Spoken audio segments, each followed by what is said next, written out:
Commercial gas సిలిండర్ల క్రమబద్ధీకరణపై కేంద్రం ప్రత్యేక committee ఏర్పాటు చేసింది.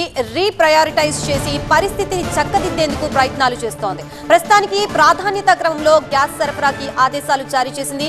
ఇతర దేశాల నుంచి ఎల్పీజీ, ఎల్ఎన్జీ కార్గోల ద్వారా గ్యాస్ సేకరణ చేయనున్నారు. నౌకల నిలిపివేతతో నిన్నటికి దేశంలో 40 భారీ క్రూడ్ క్యారియర్లు కొరత ఉంది. ఇవాల్టికి సగానికి పైగా తగ్గింది క్రూడ్ క్యారియర్ల కొరత.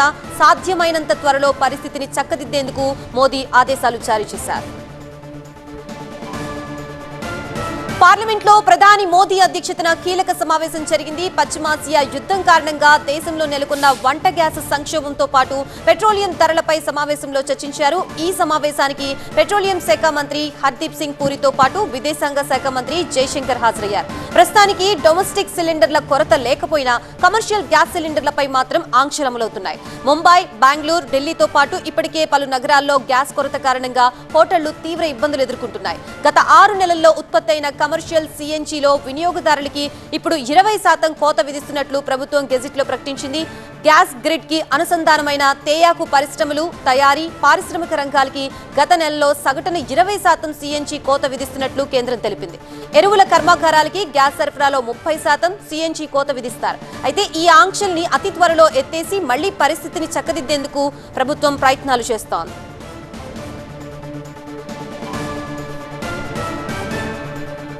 ఇదే అంశానికి సంబంధించి మనకి పూర్తి అప్డేట్స్ అందించడానికి మా బ్యూరో చీఫ్ గోపి సిద్ధంగా ఉన్నారు. గోపి, సమావేశంలో ఇంకా ఏ అంశాలపై డిస్కస్ చేశారు? పూర్తి డీటెయిల్స్ ఏంటి? పశ్చిమాసియా దేశాల్లో ఉన్న యుద్ధ పరిస్థితుల్ని ప్రధాని మోడీ సమీక్షిస్తున్నారు ఎప్పటికప్పుడు. ప్రస్తుతం పరిస్థితుల వల్ల తలెత్తిన ఈ గ్యాస్ కొరతకు సంబంధించి ప్రధానంగా హార్మోజ్ జలసంధి మూసివేతతో అక్కడి నుంచి రావాల్సిన 40 కార్గో షిప్పుల్లో 20 ప్రస్తుతం వస్తున్నాయి. సో అవి నెమ్మదిగా రివైవ్ అవుతున్నాయి అని చెప్పి కూడా భారత ప్రభుత్వం ప్రకటించడం జరిగింది. సో ఏదైతే ప్రస్తుతం కొరత ఏర్పడిందో కమర్షియల్ గ్యాస్ సిలిండర్లు, అలాగే గ్యాస్ కోసం వినియోగదారులు బారులు తీరుతున్న దృశ్యాలు ఎక్కడికక్కడ కనిపిస్తున్నాయి. సో ఈ నేపథ్యంలోనే కేంద్ర ప్రభుత్వం అత్యవసరంగా ముఖ్యంగా గృహ అవసరాలకు సంబంధించి ఎటువంటి ఎల్పీజీ కొరత లేకుండా ఉత్పత్తిని పెంచాలని చెప్పి నిర్ణయం తీసుకోవడం జరిగింది. అలాగే ప్రస్తుతం తలెత్తిన సమస్యకు సంబంధించి ఒక కమిటీని కూడా ఏర్పాటు చేయడం జరిగింది. ప్రధాని నరేంద్ర మోడీ ఇటు పెట్రోలియం శాఖ మంత్రి హర్దీప్ సింగ్ పూరితో, అలాగే విదేశాంగ శాఖ మంత్రి జైశంకర్తో సమావేశమయ్యారు మధ్యాహ్నం కేబినెట్ తర్వాత. సో అక్కడ చమురుకు సంబంధించిన పరిస్థితులు, చిక్కుకున్న భారతీయులకు సంబంధించిన పరిస్థితులు, ఇటు ఇంధన రంగానికి సంబంధించి ఎటువంటి సవాళ్లు వచ్చే అవకాశం ఉంది, సో ఏ విధంగా వ్యవహరించాలి, వీటన్నిటికి సంబంధించి కూడా సమీక్షించారు. అందులో భాగంగానే ఒక కమిటీ ద్వారా ఎప్పటికప్పుడు పరిస్థితులకు అనుగుణంగా సప్లై చైన్ని బలోపేతం చేసే దిశగా ఏ విధంగా చర్యలు తీసుకోవాలి, అలాగే ఇంటర్ మినిస్టీరియల్గా కూడా మంత్రిత్వ శాఖల సమన్వయంతో ఏ విధంగా పనిచేయాలి అన్నది మంత్రులకు దిశానిర్దేశం చేయడం జరిగింది. ప్రస్తుతం మనకి దిగుమతి అవుతున్న గ్యాస్ ఏదైతే ఉందో సుమారు 30 మిలియన్ టన్నుల గ్యాస్ అనేది భారత్ దిగుమతి చేసుకుంటుంది.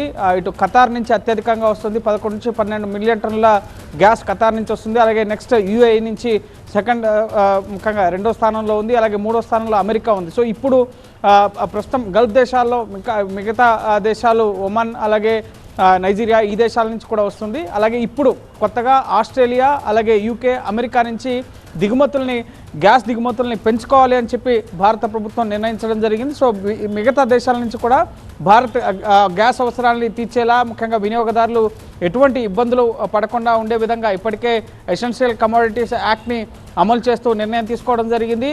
ఇటు బ్లాక్ మార్కెట్ని నిషేధించే దిశగా కూడా కేంద్ర ప్రభుత్వం చర్యలు తీసుకుంటుంది.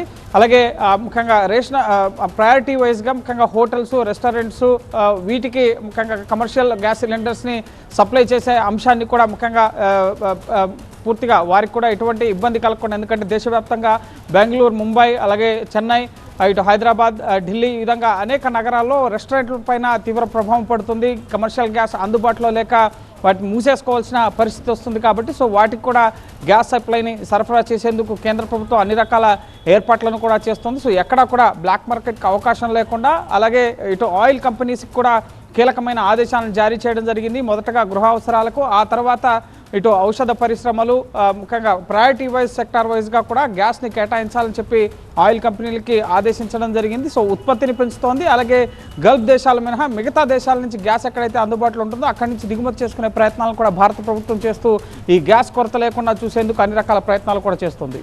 Right, thank you Gopi.